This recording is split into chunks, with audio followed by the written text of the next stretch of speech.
ખુલ્લા બોરવેલમાં પડી ગયેલા બાળકોને બચાવવા માટે વડોદરામાં રહેતા જયેશ માળીએ એક બ્લોગ શરૂ કર્યો છે, જેમાં તેણે બાળકોને બચાવવા માટેના અવનવા આઈડિયા મૂક્યા છે અને કેટલાક આઈડિયાના પ્રયોગ જયેશે પણ કર્યા છે।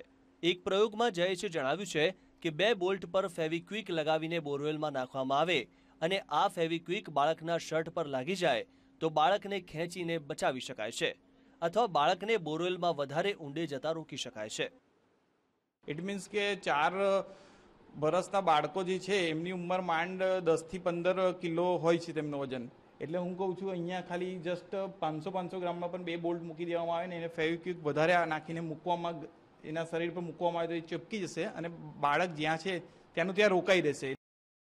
બોરવેલમાં પડેલા બાળકને ઓક્સિજનની જરૂર સૌથી વધારે હોય છે, ત્યારે એર બ્લોવર મશીનથી ઓક્સિજન પૂરો પાડી શકાય છે। એર બ્લોવર મશીન ગામડાઓમાં સરળતાથી મળી રહે છે।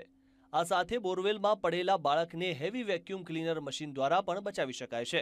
આવા અનેક આઈડિયા જયેશે બ્લોગ પર મૂક્યા છે અને પછી ત્યાં એવી 2 થી 3 બ્લોવર ગોઠવી દો એટલે હવા નીચે જાય ને બાળકના ફેસ પર આવે એટલે હવા એને ત્યાં શ્વાસ લેવાનું શ્વાસોશ્વાસ ક્રિયા વ્યવસ્થિત ચાલુ થઈ જાય અને પછીથી જે કંઈક ટ્રીટમેન્ટ છે આગળની તે આપણે કરી શકીએ છીએ અને બચાવવાની દરેક પ્રવૃત્તિઓ પછી કરી શકીએ છીએ। બીજા બધા ઘણા ફોર્મ્યુલા છે એ પણ કરી શકાય છે। હરિયાણાના બોરવેલમાં પડેલી માહીને બચાવી શકાઈ નહોતી, જેનો જયેશને આઘાત લાગ્યો હતો, જેથી તેણે બાળકોને બચાવવાના આઈડિયાનો બ્લોગ શરૂ કર્યો, જે એક સરાહનીય પ્રયાસ છે અને આ આઈડિયાનો ઉપયોગ કર્યા બાદ જ તેની ઉપયોગિતાનો ખ્યાલ આવશે। રોહિત ચાવડા, VTV, વડોદરા।